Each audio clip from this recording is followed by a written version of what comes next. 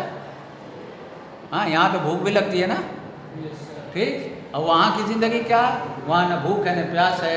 हाँ, जाने के लिए भी इरादा ही काफ़ी है एक जगह से दूसरे जगह करने के लिए। हवाओं में बगैर पक्षियों के, बगैर पर के उड़ रहे हैं, हवा में उड़ते हैं, हमें टिकट कटाना पड़ेगा 10,000 रुपये का, तब जो है हवाई जहाज़ पर बैठने का मिलेगा।